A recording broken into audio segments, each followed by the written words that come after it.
MLA ഇവിടെ ഇല്ലാത്തത് ജനങ്ങൾക്ക് ബുദ്ധിമുട്ടല്ല. MLA എന്നല്ലല്ലോ അദ്ദേഹത്തെ ഇപ്പോൾ ഈ അടുത്ത കാലത്ത് വിളിച്ചുകൊണ്ടിരിക്കുന്നത്. അങ്ങനത്തെ ഒരു വേതാളം ഇവിടെ ഇല്ലാത്തത് ജനങ്ങൾക്ക് വലിയ ആശ്വാസമാണ്.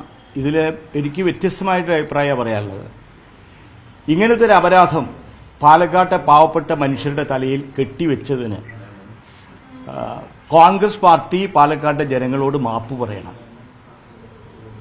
ഒരു പാർട്ടിയിൽ മാത്രമല്ല, പൊതു രാഷ്ട്രീയ സാമൂഹ്യ മണ്ഡലത്തിൽ തന്നെ പൊതുവേദിയിൽ വരാൻ അർഹതയില്ലാത്ത ഒരു തനി വേതാളമായിരുന്നു ഈ പറഞ്ഞ വ്യക്തി എന്നുള്ളത് എല്ലാവർക്കും ബോധ്യമായി. ഇപ്പോൾ അദ്ദേഹം ഞങ്ങളെന്താ ചെയ്യുക എന്നുള്ള നിസ്സഹായാവസ്ഥയാണ് ഇവിടുത്തെ DCC നേതൃത്വം പറയുന്നത്. നമ്മുടെ RP ആക്ട്, അതായത് ജനപ്രാതിനിധ്യ നിയമത്തിലെ ഏറ്റവും വലിയൊരു ബലഹീനത, ഞങ്ങളുടെ പാർട്ടി അത് ഈ RP ആക്ട് ഉണ്ടാക്കുന്ന കാലം മുതൽ തന്നെ പറയാൻ തുടങ്ങിയതാണ്. തെരഞ്ഞെടുക്കാൻ ജനങ്ങൾക്കുള്ള അവകാശം പോലെ തന്നെ തെരഞ്ഞെടുത്ത ജനങ്ങളുടെ മുമ്പിൽ തെരഞ്ഞെടുത്ത ജനപ്രതിനിധി വിരുദ്ധമായി പ്രവർത്തിക്കാൻ തുടങ്ങിയാൽ തിരിച്ചു വിളിക്കാനുള്ള അവകാശം RP ആക്ടിലില്ല, ജനപ്രാതിനിധ്യ നിയമത്തിലില്ല. പ്രതിനിധികളെ തിരിച്ചു വിളിക്കാനുള്ള അവകാശമില്ല, തെരഞ്ഞെടുക്കാനുള്ള അവകാശം മാത്രമേ വോട്ടർമാർക്കുള്ളൂ. അത് നമ്മുടെ ജനപ്രാതിനിധ്യ നിയമത്തിലെ വലിയൊരു ബലഹീനതയാണ്. അതിന്റെ മറവിലാണ് ഇങ്ങനെ ഒരാൾ ഇപ്പോൾ MLA ആയിട്ട് തുടരുന്നത്. കോൺഗ്രസ് പാർട്ടി പറയുന്നത് ഞങ്ങളെന്ത് ചെയ്യും, പാർട്ടിയിൽ നിന്ന് ഞങ്ങൾ പുറത്താക്കി, ഇനി ഞങ്ങളായിട്ടൊരു ബന്ധവുമില്ല എന്നുള്ളതാണ്. ജനങ്ങൾക്കാണെങ്കിൽ ജനപ്രാതിനിധ്യ നിയമത്തിന്റെ ബലഹീനത കൊണ്ട് തെരഞ്ഞെടുത്ത ജനപ്രതിനിധിയെ തിരിച്ചു വിളിക്കാൻ നിയമം അനുവദിക്കുന്നുമില്ല. അപ്പോ ഈ അപരാധം പാലക്കാട്ടെ പാവപ്പെട്ട സാധാരണ മനുഷ്യരുടെ തലയിൽ കൊണ്ടുവന്ന് കെട്ടിവെച്ചതിന് കോൺഗ്രസ് പാർട്ടി പാലക്കാട്ടെ ജനങ്ങളോട് മാപ്പ് പറയണം. ജനങ്ങളാരും ഇയാളെ പോയി അടൂരോ പത്തനംതിട്ടയോ പോയിട്ട് ക്ഷണിച്ചു കൊണ്ടുവന്നതല്ല. കോൺഗ്രസ് പാർട്ടിയാണ് ഈ വിദ്വാനെ പാലക്കാട്ടെ ജനങ്ങളുടെ മുമ്പിൽ കൊണ്ടുവന്ന് അവതരിപ്പിച്ചത്. നിയമസഭാ തെരഞ്ഞെടുപ്പിൽ ഇദ്ദേഹത്തിനാണ് നിങ്ങൾ വോട്ട് ചെയ്യേണ്ടത് എന്ന് കോൺഗ്രസ് പാർട്ടി UDF ആണ് പാലക്കാട്ടെ ജനങ്ങളോട് അഭ്യർത്ഥിക്കുകയും ജനങ്ങളുടെ മുമ്പിൽ ഈ വിദ്വാനെ കൊണ്ടുവന്ന് അവതരിപ്പിക്കുകയും ചെയ്തത്.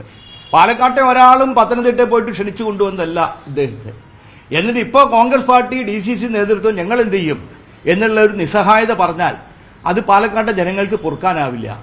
അതുകൊണ്ട് ഇദ്ദേഹത്തെ MLA ഓഫീസിൽ നിന്ന് ഒഴിവാക്കാൻ, അതായത് രാജിവെക്കാൻ ഇദ്ദേഹത്തോട് കോൺഗ്രസ് പാർട്ടി ആവശ്യപ്പെടണം. ആവശ്യപ്പെട്ടിട്ട് അദ്ദേഹം സമ്മതിക്കുന്നില്ലെങ്കിൽ അപ്പം നോക്കാം. കോൺഗ്രസ് പാർട്ടി ആവശ്യപ്പെടണം. ഈ അപരാധം, ഈ വേതാളം പോലത്തെ സാധനത്തെ ഇനിയും തോളിൽ തൂക്കി കോൺഗ്രസ് പാർട്ടി നടന്നാൽ കോൺഗ്രസിന്റെ തല പൊട്ടിത്തെറിക്കും. പഴയ വിക്രമാദിത്യ കഥയിലെ പോലെ വേതാളം, ആ വേതാളത്തിനെ ഇങ്ങനെ കൊണ്ടു നടന്നാൽ അവസാനം കോൺഗ്രസ് പാർട്ടിയുടെ തല പൊട്ടിത്തെറിക്കും ഇതുപോലത്തെ ഒരു അവസ്ഥ ഉണ്ടായാൽ. അതുകൊണ്ട് ഉടനടി അദ്ദേഹം MLA ചുമതലയിൽ നിന്ന് ഒഴിയാൻ കോൺഗ്രസ് പാർട്ടി ആവശ്യപ്പെടണം. ഇവിടെയൊന്നും ഈ ഒരു തരത്തിലും ഇനി ഒരു പൊതുവേദിയിൽ പ്രത്യക്ഷപ്പെടാൻ ഇവിടുത്തെ ജനങ്ങൾ അദ്ദേഹത്തെ അനുവദിക്കുന്നു തോന്നുന്നില്ല, ഒരു തരത്തിലും. അതിനിടയിലാണ് സി കൃഷ്ണകുമാറിനെതിരെ ഒരു ആരോപണം അതും വന്നിട്ടുണ്ട്. അപ്പൊ ഇവരുടെയൊക്കെ സ്വഭാവം പുറത്തു വന്നുകൊണ്ടിരിക്കുക.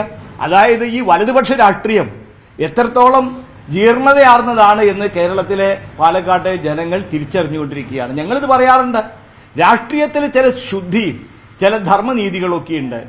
മനുഷ്യരെ പ്രതിനിധീകരിക്കുന്നവർ അവര് മനുഷ്യർക്ക് മാതൃകയായിട്ട് ജീവിക്കുന്നവരായിരിക്കണം.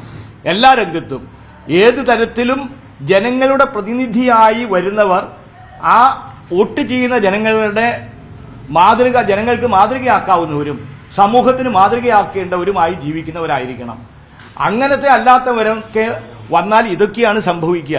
ഇപ്പൊ ഞാൻ പറയുന്നത്, ഈ ജനപ്രതിനിധി MLA MP എന്നൊന്നും പറഞ്ഞ ഒരു എക്സിക്യൂട്ടീവ് അധികാരമില്ലാത്ത ഒരാളാണ്. ഒരധികാരമില്ല MLAക്കും